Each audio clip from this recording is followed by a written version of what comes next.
हमारे पड़ोसी। और इस पाठ की जो लेखिका है वह है देविका रंगाचारी। लेखिका देविका रंगाचारी वास्तविक जीवन के सभी चरित्रों को उकेरने में सिद्धहस्त है।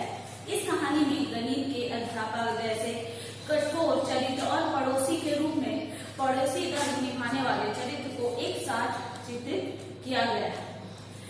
इस जो पाठ में क्या है कि एक पड़ोसी के बारे में बताया गया और वो उस पाठ के बारे में ये भी कहा गया कि वो एक कठोर चरित्र वाले व्यक्ति हैं और जो कि गणित पढ़ाते हैं। बच्चों की गणित विषय संबंधी विभीषिका, स्वाभाविक चंचलता, खेल कूद की प्रवृत्ति, स्वाभाविक व्यवहार आदि का चित्रण करती यह एक भावना प्रधान कहानी।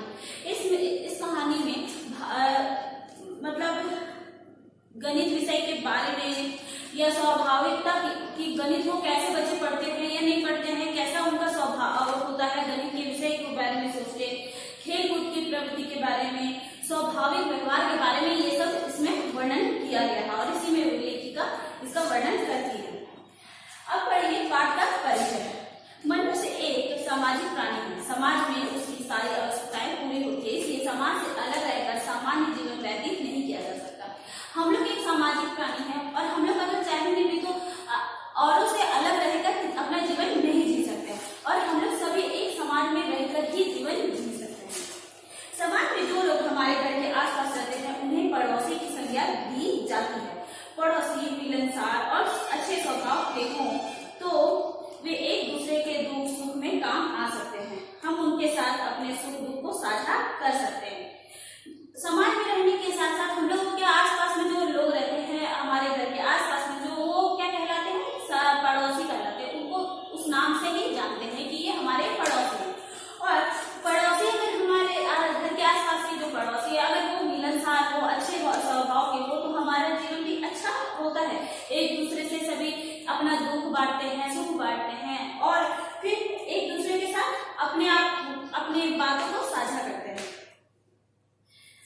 जीवन में सुख शांति के लिए एक अच्छे पड़ोसी का होना बहुत जरूरी है। मतलब अगर हमारे लाइफ में अच्छे पड़ोसी नहीं हो या हमारे घर के आसपास में ऐसा कोई पड़ोसी नहीं हो जो अच्छे से जीवन जीता या अच्छा स्वभाव का है तो हमारा जीवन अच्छे से नहीं बीतता है, क्योंकि उससे कुछ ना कुछ हमेशा बातचीत भेदभाव लगा ही रहता है। ऐसे पड़ोसी के साथ हमेशा अच्छे संबंध बनाकर रखना चाहिए। हमें ऐसे पड़ोसियों के साथ अच्छे से संबंध बना के रखना चाहिए, यानी अच्छे से बातचीत करना चाहिए और दुख सुख में वो हमें हमेशा साथ दे ऐसा बना के रखना चाहिए। आगे हम कहानी के बारे में शुरू करते हैं। रवि और मैं खाली बैठे खिड़की से बाहर झांक रहे थे, तभी अगले मकान के सामने एक ट्रक आकर रुकता है। इसमें यहाँ पे बताया जा रहा है कि रवि और एक उसका दोस्त वो क्या वहाँ पे एक खिड़की से झांक रहा होता है, अपने घर की खिड़की से झांक रहा होता है और झांकते हुए देखता है कि तब उसके घर के बगल में ही कोई एक ट्रक आके रुकता है। लगता है कोई आ गया है। मैंने कहा अब क्या करें। हमने एक दूसरे की तरफ देखा। उस मकान का बगीचा पिछले महीने से हमारे खेल का मैदान बना हुआ था। वहाँ हम लोग घंटों मजे करते थे। कभी उसकी घास में खजाने की खोज करते तो कभी मन होने पर छुपा छुपी खेलते। उसकी खिड़की के धुंधले कांच से हम लोग अक्सर झांका करते थे और सोचते थे कि यह मकान अंदर से कैसा होगा। उसके घर के जस्ट आगे में, रवि के घर के आगे में एक घर के बगल में एक घर था। उसमें वो लोग क्या करते थे, वहाँ का जो मैदान था उसमें कुछ एक महीने से वो कुछ हफ्तों से खेल रहे थे और उसके वहाँ खेलते अब वहाँ पे क्या होने लगा, उन लोग को मन लगने लगा। उस जगह पे वो लोग क्या करते थे, घंटों बातचीत करते थे, एक दूसरे के साथ खेलते थे, कभी खजाने की खोज करते उस वहाँ के मैदान के घास के नीचे और कभी कभी उस घर की खिड़कियों के धुंधले कांच को देखकर वहाँ पे क्या करते, उस चीज को देखने का कोशिश करते कि आगे घर के अंदर कैसा है, घर का मतलब घर देखने में कैसा है अंदर से। इसमें एक भूत है, रवि कहता। मुझे उसकी आवाज सुनाई देती है। मैं डर के मारे कांप उठी और तुरंत हाथ जोड़कर भगवान को याद करने लगी। अब हम लोग वहाँ दोबारा कभी नहीं खेल पाएंगे। अब तो हमें अपने पास पड़ोसों के मकानों के बीच की पक्की सड़क से ही संतोष करना पड़ेगा। रवि कहता है देविका को, लेखिका को कि अब यहाँ पे क्या होता है, क्या है, एक भूत है। और तो अब क्या रवि ये भी कहता है कि अब मुझे यहाँ पे सुनाई देता है, भूत का आवाज सुनाई देता है, तो जिस वजह से अब वो लोग खेल नहीं पाएगा। और फिर ये भी बोलती है कि अब तो वहाँ पे कोई और भी आ गया है, तो जिस वजह से क्या यहाँ पे अब हमारा खेलना नहीं हो पाएगा, अब उस मैदान में हम लोग नहीं खेल पाएंगे। और अब दोनों में आपस में बातचीत हो रहा होता है कि अब तो हम लोगों को सड़क पे ही खेलना पड़ेगा, जो सड़क से आसपास में है बस उसी में हम लोगों को खेलना पड़ेगा। सुबह से बारिश हो रही थी और हम लोग घर में ही छिपे हुए थे।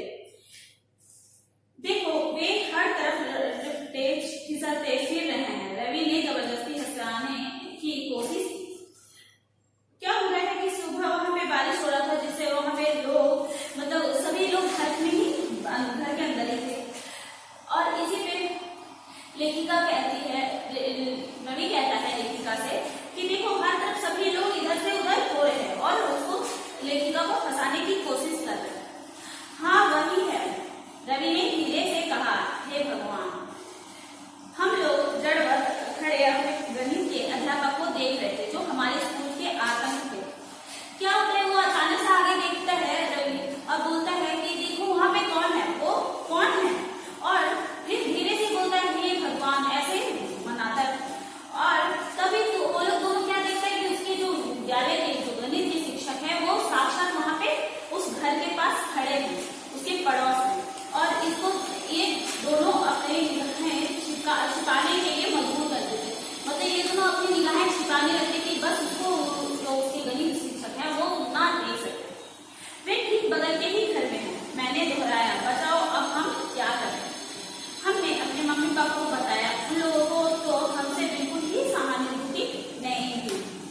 वो अपने पूरी बात को बताता है अपने मम्मी पापा को, यानी माता पिता को, कि देखिए वहां पे बगल वाले घर पे हमारे स्कूल के जो शिक्षक है, गणित के शिक्षक है, वो आए हैं और वो ही हमारे स्कूल में पढ़ाते हैं। लेकिन वो मन में यही सोच रहे कि देखो हम इतना अच्छे से इतना बड़ा बात बता रहे हैं, लेकिन मम्मी पापा को कोई बहाना नहीं है, एक जगह भी सोचे दिक्कत क्या है पापा, गरज पड़े कुछ भी हो, पड़ोसी तुम्हारी पसंद से तो नहीं आएंगे।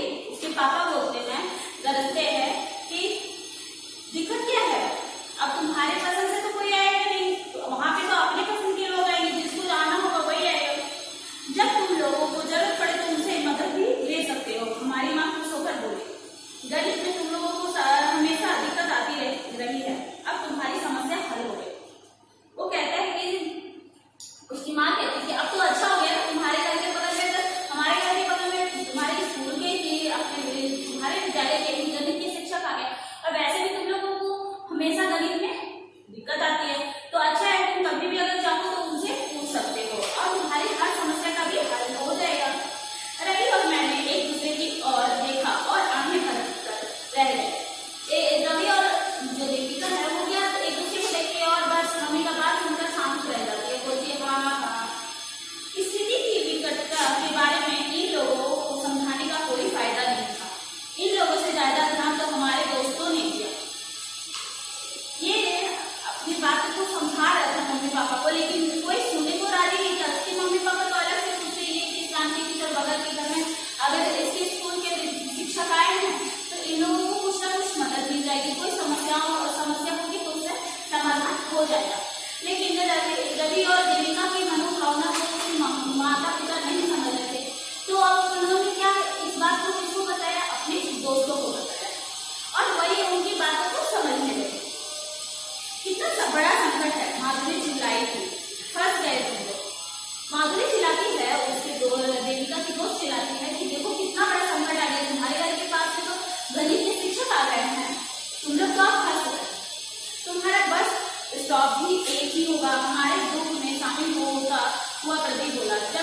साहब का चेहरा सामने आते ही बीज गणित की सारी अचर अचर राशियां दिमाग से निकल भागती। जब हम उनके साथ ही बस से उतरे थे तभी से यही हाल था। उन्होंने हमें हल्के से आंचल से के साथ देखा था। अब क्या हुआ, वो कक्षा में गया, कक्षा में जाते के साथ वो शिक्षक के चेहरे को देखता है तो वो जो समझा रहे होते हैं बीजगणित के सारा जो प्रॉब्लम्स यानी जो भी सवालों को समझा रहे होते थे वो लोग दोनों की समझ में आता ही नहीं, बल्कि ये सारे चीज उसके दिमाग से निकल जाता था। और वो तब से ऐसा हुआ था जब से वो बस से एक साथ दोनों उतरे थे स्कूल से। क्या तुम लोग यहीं रहते हो? उन्होंने लपट कर पूछा। जी सर, हमने आपके बगल के मकान में ही रहते हैं सर, मैंने हिम्मत करके धीरे से कहा। वो लोग शिक्षक पूछते हैं रवि और देविका से कि तुम लोग कहाँ रह रहे हो? हमारे घर के बगल में रहते हो? तो वो लोग भी बोलते हैं हाँ सर, और वो धीरे से बोलता है क्योंकि ये इतना डरा हुआ रहता है और हिम्मत करके धीरे धीरे बोलता है। फिर जब भी मेरी तस्वीर थे मेरा यही हाल होगा। अच्छा अब समझा, उन्होंने कहा और लंबे लंबे कदम बढ़ाते हुए चल दिए। वो बोलता है कि मतलब शिक्षक गणित के शिक्षक कहते हैं, अच्छा ये इसलिए ऐसा है। तो अब समझ में आया और अपने कदमों को यानी तेजी तेजी से चलते हुए निकलते हैं। अगली सुबह बस स्टॉप पर पहुंचने में हमने थोड़ी देर की। रवि नजर रखे लगा और अंत में बोल पड़ा, अब वे जा रहे हैं। हम बातें करते हुए जानबूझकर देर कर रहे थे, यहाँ तक कि माँ को फिक्र होने लगी। अब तुम लोग निकल ही लो, उन्होंने जोर देते हुए कहा, इस तरह से तुम्हारी बस छूट जाएगी। क्या वो दूसरे दिन जब वो बस से निकलता है तो वो शिक्षक आगे निकल रहे होते, इसलिए ये लोग क्या करता है कि तुम आराम आराम से एक दूसरे से दोनों बात करते हुए निकलता है और ये लोग चाह रहा होता है कि थोड़ा आराम से जाए ताकि वो शिक्षक से बात ना कर पाए या उसके आसपास ना जा पाए। लेकिन उसकी माँ ने तब तक उसकी माँ चिल्लाती है कि अब ऐसे इतना धीरे धीरे चलोगे तो कैसे तुम पहुंचोगे, जल्दी जल्दी चलो नहीं तो बस छूट जाएगी। तभी रवि को नुक्कड़ से बस मुड़ती दिखाई दी। हम लोग एक कदम से भागकर बस स्टॉप पर पहुंच गए। तभी उन लोग दोनों आगे देखता है कि उस गली से कोने से बस आ रही है और ये लोग दोनों क्या करता है, भागकर आगे पहुंचता है। हम लोगों ने लगातार 5 दिन तक ऐसा ही किया। शंकर साहब हर बार नाराजगी भरी नजरों से हमें देखते। छठे दिन जब हम लोग दौड़ते भागते हाथते हुए पहुंचे तो वे नाराज थे। वो लोग रोज ऐसा ही कर रहे थे, 5 दिन लगातार ऐसा ही किया और जब छठे दिन ऐसा हुआ तो उसके जो शिक्षक थे वे अंत में नाराज हो गए। तुम लोग ठीक समय पर बस स्टॉप क्यों नहीं पहुंचते? उन्होंने डांट कर कहा, यह तरीका ठीक नहीं है। क्योंकि वो उसके शिक्षक बोलते कि तुम लोग इतना देर से पहुंचते हो, इसीलिए इतना दौड़ते भागते पहुंचते, तुम लोग समय से क्यों नहीं पहुंचते? और ये तरीका भी ठीक नहीं है देर से पहुंचने का। हम लोगों ने चुपचाप से झुका लिया, जानते थे कि हमें हार माननी ही पड़ेगी। इसके बाद से हम लोग सही समय पर बस स्टॉप पहुंचते और बस रवाना होने तक शंकर साहब के साथ कई पीड़ादायक क्षण गुजारते। अब क्या हुआ, ये लोग चुपचाप सर नीचे करके सुन रहे हैं सर का बात और ये भी जानते थे कि ये लोग हार ही मान गया है और आगे जीत तो सकता नहीं है क्योंकि वो एक शिक्षक है। लेकिन अरे इसके बाद सभी रोज अब वो लोग दोनों सही समय पर बस स्टॉप पहुंचने लगे और जब तक बस रवाना नहीं हो जाती यानी चली नहीं जाती तब तक वो दोनों उस गणित के शिक्षक के सामने खड़े रहते और अलग अलग भावना से देखते रहते। ऐसा लगता कि उन लोगों को कोई डांट रहा है। वे हमारे अंकों के बारे में सवाल पूछते और जब हमारे अंक कम रहे होते तो बहुत ही अपने अंदाज से बुर्राते। वो हम जब भी वो रहते थे आसपास तो वो लोग से क्या करते थे, वो शिक्षक सवाल पूछते कि तुम्हारे कैसे अंक आए हैं, कैसा नंबर आया है, तुम्हारे परीक्षा कैसा गया। तो वो लोग क्या करते, अगर नंबर खराब आता यानी अंक खराब आता परीक्षाओं में तो क्या हो जाता, वो उससे पे उन लोगों पे गुस्सा थे। शिक्षक जो थे वो उन पे गुस्सा थे। तुम लोग आजकल बिल्कुल नहीं पढ़ते हो, उन्होंने क्रोध में एक दिन कहा। या तो टीवी देखते रहते हो या फिर समय बर्बाद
मालूम है ना, राय साहब हमारे व्यायाम शिक्षक थे और रवि के आदर्श भी। तो रवि कहते हैं, रवि फिर से तर्क देता है कि जो हमारा खेलना है वो तो बहुत अच्छा है, खेलने से हमारा शरीर स्वस्थ रहता है और ऐसा कोई शिकायत भी क्यों करेंगे। तुमको पता है ना, हमारे जो शिक्षक हैं, व्यायाम शिक्षक, वो क्या कहते हैं, खेलना शरीर के लिए स्वास्थ्यवर्धक है। और ये रवि के जो थे वो आदर्श भी थे, यानी उनको वो बहुत मानता था। कुछ नहीं, मैं बोली, मैं बाहर की सीढ़ी पर बैठी हूँ और वहीं पढ़ूंगी ताकि उन पर कुछ असर पड़े, तुम्हें जैसा उचित लगे करो। वो बोलती है कि हम अब नहीं, कुछ आपको कहीं नहीं जाना है, ऐसा कुछ बोलती है। और वो क्या कहती है, बोलती है कि अब हम जा रहे सीढ़ी, बाहर सीढ़ी पे जाकर बैठकर पढ़ेंगे और जब वहां पढ़ेंगे तो वो तो देखेंगे ना कि हम लोग पढ़ते हैं। और उनको जो, और ये भी बोलती है कि जो भी तुम्हें करना है, रवि को कहती है कि जो तुम्हें करना है वो तुम करो। नाराज सा होकर रवि तो बाहर चला गया, जबकि मैंने एक मोटी सी किताब उठाई और आगे की सीढ़ियों पर बैठकर पढ़ाई में डूबने का दिखावा करने लगी। 15 मिनट बाद जब मुझे अपने निर्णय पर खेद होने लगा, तभी रवि आया। उसके पैर के पास एक कुत्ता था। इस प्यारे से काले कुत्ते को हम लोग गलियों में घूमते हुए या बहादुरी से हर किसी के बगीचे में घुसते और या जांच पड़ताल करते हुए देख चुके थे। रवि नाराज होकर वहां से चला जाता है देविका को देख के कि हम बोले खेलने के लिए जाने के लिए तो वो गई, अभी पढ़ने बैठ गए। और ये क्या करती है देविका, एक मोटी सी किताब लेती है और सीढ़ी पे जाके बैठकर पढ़ने का दिखावा करने लगती है। लेकिन कुछ समय बीतने के बाद ही उसको अपनी जो बात है उस पर अफसोस आने लगता है कि कैसे, कि क्यों नहीं वो खेलने गए। तभी उसका भाई यानी रवि आता है उधर से और क्या कहता है, देखता है उसके साथ एक कुत्ता, साथ में छोटा सा कुत्ता आया रहा। वो कुत्ता था भी कैसा, एकदम काला सा था और बहुत छोटा सा था। और ये क्या करता था, पूरा टाइम हमारे साथ, मतलब उन लोगों के साथ घूमते रहता था इधर से उधर। कभी दूसरे के घर के पास जाता, कभी दूसरे गलियों में घूमता, कभी पास पड़ोस में जितने भी बगीचे थे उसमें घुस जाता और जांच पड़ताल करता। हमने उसे अगले मकान में जाते देखा था और उसकी खैर मनाते रहे थे। मैं झटके से सीढ़ी से नीचे कूदी और उसे सहलाने लगी। क्या हुआ, वो तब तक वो लोग देखते हैं कि वो कुत्ता कहाँ से आ रहा था, वो बगल वाले घर से। और ये लोग दोनों आपस में मन में यही मनाने लगे कि कैसे भी करके बस वो अच्छे से वापस आ जाए। बहुत प्यारा है, मैंने कहा। किसका है? इसके गले में कोई पट्टा नहीं है। देविका कहती है कि ये कुत्ता किसका है? बहुत प्यारा है, इसका गले में तो कोई पट्टा ही नहीं है, शायद ये किसी का कुत्ता नहीं है। कुत्ता उत्साह से अपनी पूंछ हिलाए जा रहा था। यह मेरे पीछे पीछे आया है, रवि शान से बोला। मुझे लगता है या मुझे चाहता है। कुत्ता उत्साह से ये लोग दोनों का बात सुनता है और क्या करता है, अपनी पूंछ हिलाने लगता है। तभी रवि कहता है कि ये शान से कहता है कि देखो ये कुत्ता मेरे पीछे पीछे आया, लगता है ये हमको अब चाटने लगा है। तभी खट से दरवाजा खुला और शंकर साहब सड़क पार कर हमारी ओर आने लगे। तभी क्या होता है, खट से एकदम अचानक से दरवाजा खुलता है और जो गणित के शिक्षक यानी शंकर साहब थे, वो लोग क्या कर रहे थे, वो दोनों की तरफ आगे बढ़ने लगे थे। भगवान बचाओ, रवि धीरे से बोला और मैंने अपराध भाव से अपनी किताब की तरफ देखा जो ऊपर सीढ़ी पे पड़ी थी। वो क्या कहता है, रवि मन में धीरे से बोलता है कि भगवान अब बचाइए। बस इस मन में वो ऐसे कामना कर रहा था कि जैसे वो उसके शिक्षक ना होकर कोई दानव हो। तो वो क्या करने लगा, बस भगवान से मनाने लगा कि बस हमको आप बचा लीजिए। और जो देविका है वो क्या कहती है, अपना खुद से अपने किताब को देखने लगती है। तुम लोग क्या कर रहे हो? वो शुरू हो गया, यानी वो शिक्षक जो थे गणित के, वो कहने लगे शंकर साहब, तुम लोग क्या कर रहे हो यहाँ? उन लोग दोनों से पूछने लगे। रवि ने घबराते हुए जवाब दिया, कुछ नहीं सर, हम तो बस पढ़ने ही जा रहे थे सर, हम तो। रवि क्या होता है, घबरा जाता और घबराते हुए कहता है, जवाब देता है कि कुछ नहीं सर, अभी हम क्या करने जा रहे थे, पढ़ने ही जा रहे थे सर, हम तो। बस इतना बोलता है कि तो उसके शिक्षक बोलते हैं चुप रहो और मेरी बात सुनो। शंकर साहब ने फटकार लगा, यह कुत्ता मेरा है। मैं सोच रहा था कि यह कहाँ गया है। क्या होता है, शंकर साहब बोलते हैं कि अब चुप रहो और सुनो मेरे बात, ये कहाँ से आया कुत्ता? ये कुत्ता तो मेरा है। और सोचते हुए बोलता है कि ये कहाँ गया था। और ये भी सोच रहे थे कि उसका कुत्ता कहाँ चला गया, क्योंकि वो कुत्ता किसका था? गणित के शिक्षक का था। हम आश्चर्य से देख ही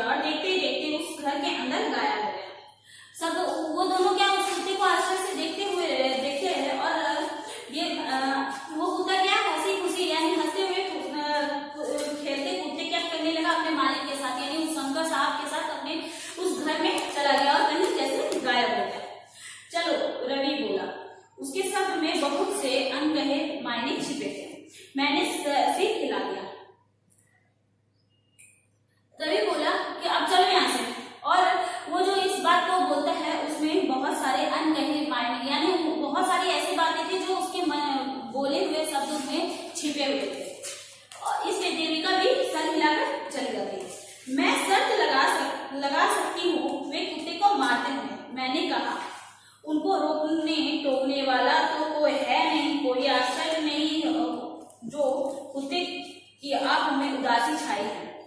वो बोलते हैं कि देविका बोलती है कि हो सकता है कि कुत्ते को मारते हैं, इसीलिए उसके चेहरे पे एक उदासी छाई दिखती है, क्योंकि उनको तो कोई डांटेगा नहीं, वो इतने बड़े हैं, सबको डांटने वाले हैं, तो उनको तो कोई डांटेगा नहीं, कोई रोकेगा नहीं, कोई टोकेगा नहीं, तो वो जो मन में आता है वो करते हैं। अच्छा, ऐसा रवि बोल पड़ा, तुम्हें कैसे पता लगा? क्या वे आंखें गाय की तरह थी? रवि तो तभी से जानवरों से प्यार करने लगा था जब से वह कुत्ते और बिल्लियों में फर्क समझने लायक हुआ था। रवि बोलता है कि तुमको कैसे पता? ऐसा नहीं है, ऐसा हो सकता है क्या उसका आंख गाय का था? क्योंकि रवि को जानवरों से तभी से प्यार करने लगा था जब वो कुछ बड़ा हुआ, जब वो कुत्ते और बिल्लियों में अंतर करना सीखा। बच्चों, तुम लोग क्या कर रहे हो? हमारी माँ बाहर आकर बोली, तुम लोगों ने बताया था कि कल तुम्हारा टेस्ट है, गणित का है ना? बच्चे तभी उसकी माँ बुलाती है और बोलती है कि तुम लोग क्या कर रहे हो? आकर बोलते कहते हैं कि तुम लोग क्या कर रहे हो, बताओ।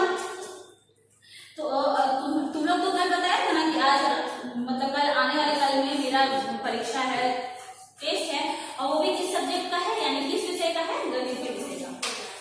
हाँ, रवि ने उदार स्वर में कहा, हम लोगों ने तैयारी कर दी है, वही पुराने सड़े से समीकरण। रवि कहता है कि हाँ है, तो वही पुराने सड़े से, मतलब उसका मन नहीं था वो टेस्ट को देने का। यही पुराने सड़े से समीकरण अगले दिन हमारे लिए असली मुसीबत बन गए। शंकर साहब ने तो लगता है कि सबसे कठिन प्रश्नों का आविष्कार कर डाला था। हमने बहुत तरह सिर खुजाया, पेन चबाए, संख्याओं को बहुत सवारा, सरल किया, लेकिन उनके उत्तर पकड़ में नहीं आए।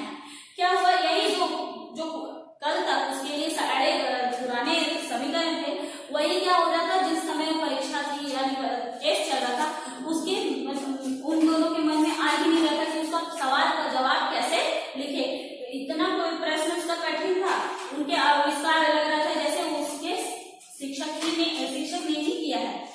कभी सर खुजाता, उस पूरे टेस्ट के दौरान वो कभी सर खुजाता, कभी पेन चबाता, और लेकिन फिर भी उसको संख्या को कितना भी वो सजाता, लेकिन वो उस सवाल को हल नहीं कर पाया। हाय, कक्षा से बाहर निकलते ही माधुरी ने अपनी आंखें, कितना भयानक था, कितना कठिन है, तुम दोनों ने कल जरूर उन्हें नाराज कर दिया होगा, उसी का बदला लिया होगा। क्या होता है, उसी के बाद उसकी जो कक्षा के और भी सहपाठी थे, उसमें से माधुरी कहती है कि कितना प्रश्न कठिन था, लगता है कि तुम लोग कल उनको बहुत परेशान किया है, और इसीलिए तुम्हारी नाराजगी में निकालने के चक्कर में वो कहती है उन सारे जो आसान प्रश्नों को छोड़कर उन्होंने क्या किया, बहुत कठिन सवाल दे दिया। असली अगली परीक्षा तो तब हुई जब हमारी कामयाब वापस की गई। हम सब के सब फेल हो गए। शंकर साहब की चमकती आंखें और गरजती आवाजें वाले प्रचंड हाव को देखकर हम सभी घबराए जा रहे थे। अब असली अपनी परीक्षा, अब तो उसका मतलब जो परीक्षा का परिणाम था वो आने वाला था। अब जैसे परिणाम आता है वो क्या देखते हैं कि सभी के सभी पूरे कक्षा में सभी के सभी बच्चे फेल होते हैं। अब गणित के जो शिक्षक थे शंकर साहब, उनको बहुत गुस्सा आने लगा और वो अपनी जो हाव को दिखाते हैं और गरजती हुई आवाज में कहते हैं, सभी देखकर सभी बच्चे घबरा जाते हैं। तुम सब बेकार हो, वे फट पड़े। मैंने बिल्कुल आसान सा टेस्ट दिया था, तुम लोग एक भी चीज ठीक से नहीं कर सके। तभी उसके शिक्षक कहते हैं कि तुम लोग सब बेकार हो, इतना आसान सा सवाल था, तुमने किया ही नहीं, और तुम लोग एक भी चीज कर नहीं सकते, ठीक से कर लिया करो, थोड़ा सा तो इतना आसान सा सवाल दिया था वो भी नहीं कर पाए। रवि तो सारे दिन अंकों के बारे में ही सोचता रहा। वह अपने आप को गणित का विशेषज्ञ माना करता था और अब उसे चिंता खाए जा रही थी कि वह कहीं फेल ही ना हो जाए। मैंने उसे प्रसन्न करने का निश्चय किया। रवि अब क्या करने लगा, उस सारे अंकों को सोचने लगा और सोचकर वह पहले तो वो क्या सोचता था कि वो गणित का एक बहुत बड़ा विशेषज्ञ है, लेकिन अब धीरे धीरे उसका मन में क्या आने लगा, वो चिंता आने लगा कि कहीं वो फेल ना हो जाए। और तभी देविका देवता उसको प्रसन्न करने के लिए सोचने लगे। आओ रवि, शाम को मैं उसे बाहर खींचते हुए बोली, छुपा छुपी खेले, ना जाने कितने दिन हो गए। क्या हुआ, तभी जब शाम हो गया तो रवि को बुलाती है और बोलती है कि चलो चलो बहुत दिन हो गए, हम लोग बाहर खेलेंगे, चलो छुपा छुपी खेलते हैं। नहीं, वह बोला, मैं वह एक रुक गया। रवि अचानक से बोलता नहीं मैं, और एकाएक क्या करता है, वो रुक जाता है। हमारे कानों में किसी के बड़े जोर से हंसने की आवाज सुनाई पड़ी। ये तो बगल वाले मकान के बगीचे से ही आ रही थी। जिज्ञासावश हम बाड़ा पार कर भागे और अपने पुराने खेल के मैदान की तरफ झांकने लगे। जब तक वो एकाएक रुक जाता है तब तक उसको क्या सुनाई देता है कि कोई बहुत जोर जोर से हंस रहा है। और ये भी आवाज कहां से आ रहा था, बगल वाले घर के मकान के सामने वाले बगीचे से, जहां वो लोग पहले खेलता था। तो अब ये दोनों को मन में ऐसा जिज्ञासा आया कि हाँ, कौन है इतने जोर जोर से हंस रहा है। वो देखने के लिए उस बाड़े की तरफ, उस मैदान की तरफ चले जाता है। शंकर साहब अपने हाथ में एक गोल सी प्लेट फ्रिस्बी लिए घास पर लेटे थे। उनका कुत्ता उनके चारों तरफ कूदता वो उससे छीनने की कोशिश कर रहा था। वे तो हंस रहे हैं, रवि धीरे से बोला। मुझे लगा जैसे मैं कोई सपने देख रहा हूँ। शंकर साहब ने कभी ऊपर की ओर देखा और अपने पैरों को उछल कर खड़े हो गए। दो दिलचस्प दर्शकों को देखकर वे कुछ हड़बड़ा गए थे। कुछ परेशान मुद्रा में उन्होंने उस प्लेट को घुमाया और सोचने लगे। क्या तुम लोग भी खेलना चाहते हो, उन्होंने पूछा। वो लोग उस मैदान में क्या देखते हैं कि शंकर साहब, उसके गणित के जो शिक्षक है, वो क्या कर रहे हैं, अपने कुत्ते के साथ एक गोल सी प्लेट यानी जिसको फ्रिस्बी बोलते हैं, उसके साथ वो खेल रहे हैं। और वो कुत्ता क्या कर रहा है, उस फ्रिस्बी को छीनने की कोशिश कर रहा है और वो लोग हंस ही रहे हैं। कुत्ता भी बहुत अच्छे से हंस मुस्कुरा रहा है। और तभी क्या होता है कि वो जो शिक्षक थे वो दोनों को देख लेते हैं और अचानक से खड़े हो जाते हैं, जैसे उन्होंने क्या किसी को देख लिया हो। और वो दोनों को देखकर वो खड़े हो जाते हैं और उनसे पूछते हैं कि क्या तुम लोगों को भी खेलना है।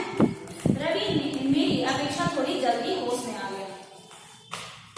रवि अचानक से होश में आता है कि अरे यही शिक्षक है, उसको ऐसा लग रहा है। हाँ सर, उसने जवाब दिया। मुझे खींचते हुए उनकी ओर भागा।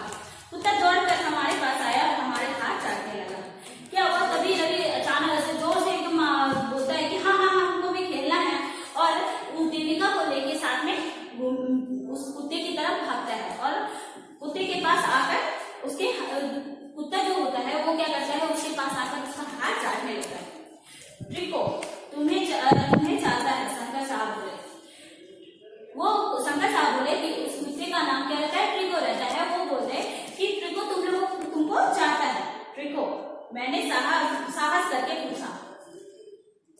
वो बोलते हैं, रवि पूछता है सर से कि ट्रिको मतलब, और वो पूछता है तब तक वो क्या कहते हैं कि ट्रिकोनमती की तर्ज पर इसका नाम रखा है। उन्होंने समझाया, आप तुम लोग वहां खड़े हो जाओ, मैं यह फ्रिस्बी तुम्हारी ओर फेंकूंगा।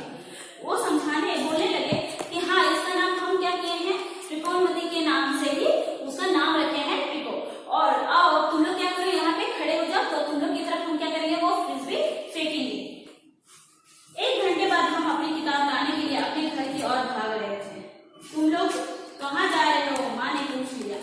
बगल वाले घर में, शंकर साहब गणित के समीकरण हल करने में हमारी मदद करेंगे।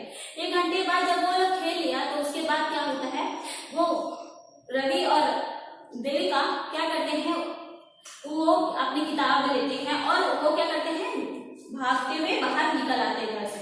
तभी उसकी माँ पूछती है कि तुम लोग क्यों बाहर जा रहे हो, क्योंकि तो वो बोलते हैं कि क्यों हम लोग क्या कर रहे हैं, हमारे जो गणित के सवाल है उनको हल करने के लिए बगल वाले घर में जो हमारे शिक्षक रहते हैं उनसे पूछने जा रहे हैं और उन सवालों को उन्होंने समझाने का बोला है। और यही बोला है कि हम तुम्हारी मदद करेंगे ताकि तुम हमारे जो जितने भी गणित के सवाल है उसको अच्छे से हल कर सको। बस इतना ही इस कहानी